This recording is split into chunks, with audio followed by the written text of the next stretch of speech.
عملیات و وظائف کو میں نے چھوڑا اس لیے تھا کہ جہاں بھی کہیں میں دشمن کا نام لے لوں کہ دشمن کو نیست و نابود کرنا یہ وظیفہ، آپ یقین جانیے کہ لوگ اس کے پیچھے پڑ جاتے تھے۔ کیا پتہ لوگوں نے کہاں سے اتنے دشمنیاں مول لی ہوتی ہیں کہ وہ سارے کام چھوڑ کر ان وظائف کا پیچھا کرتے ہیں کہ دشمن کو زیر کرنا، دشمن کو کیا کرنا، مخور کرنا، دشمن کو نیست و نابود کرنا، یہ کر دینا وہ کر دینا۔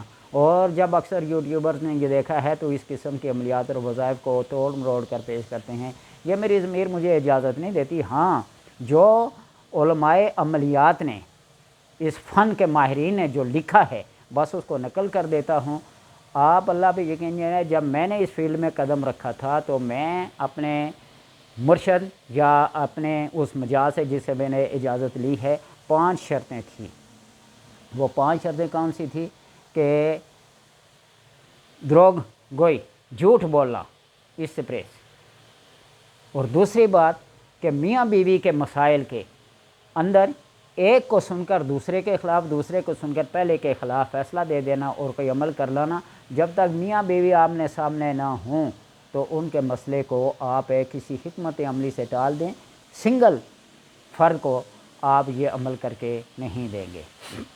اور اپنے عقائد اور نظریات کو، جس کو کہتے ہیں نا اہل سنت والجماعت کے عقیدہ اور نظریہ کے مطابق رکھنا ہے جی، اور کوئی غیر شرعی کام یا اخلاقی حرکات سے گری ہوئی بات نہیں کرنا۔ اور اللہ کا کرم ہے کہ آج تک اس پہ کاربند ہوں۔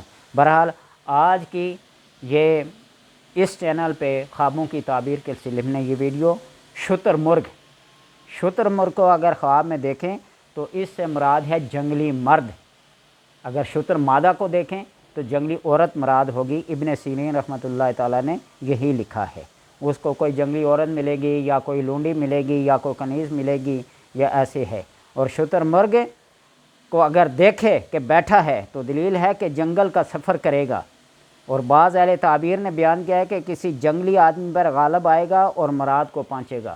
جنگل میں بھی انسان رہتے ہیں، جنگلی آدمی آپ ہیں، دیکھیں افریقہ کے، آسٹریلیا کے جنگلوں میں کتنے، جہاں تک ابھی زندگی کا کوئی یا شعور کا کوئی ایک ذرہ بھی وہاں نہیں پہنچا، وہی دقیانوسی کے ساتھ وہ کر رہے ہیں، لباس کے بغیر جو ملا کھا لیا۔ بہرحال ان کا اپنا ایک ہے۔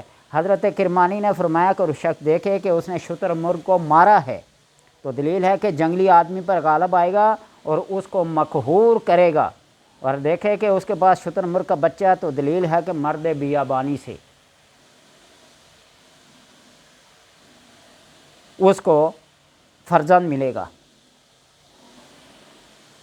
حضرت جابر مغربی نے فرمایا کہ اگر کوئی شخص خواب میں دیکھے کہ شتر مرغ بیٹھا ہے اور وہ اس کا متی ہے تو اور اس کو ہوا میں لے گیا ہے پھر اسے زمین پر لے آئے تو دلیل ہے کہ مرد بیابانی کے ساتھ سفر کرے گا اور بہت سارا نفع پائے گا، اور اس کے خلاف ہے تو اس کی تعویل بھی بری ہوگی۔ مرد بیابانی سے مراد ایسے ہوتے ہیں، ایسے انسان جن کا ضروریات زندگی سے، انسانیت سے تعلق ناتا توڑ کر اپنی ایک علیحدہ دنیا بسا لینا، نہ کسی کے نفع میں نہ کسی کے نقصان میں، نہ کسی کی محفل میں خوشی کے ساتھ نہ کسی کی محفل میں غمی کے ساتھ شریک ہونا، ایک اپنی ہی دنیا بسا لینا۔ یا بیابانی سے وہ لوگ مراد ہیں جو جنگلوں میں، بیابان جنگلوں میں رہتے ہیں اور زندگی کا کوئی شعور، کوئی احکامات شرعی ان کے پاس پہنچانے والا کوئی نہیں ہے، نہ ہاں کوئی مساجد ہیں، نہ مدارس ہیں، نہ ہی کوئی تعلیم گاہیں ہیں، اور ان کو زندگی کی جو ضروری بنیادی عقائد ہوتے ہیں ان کو سکھانے والا کوئی نہیں ہوتا۔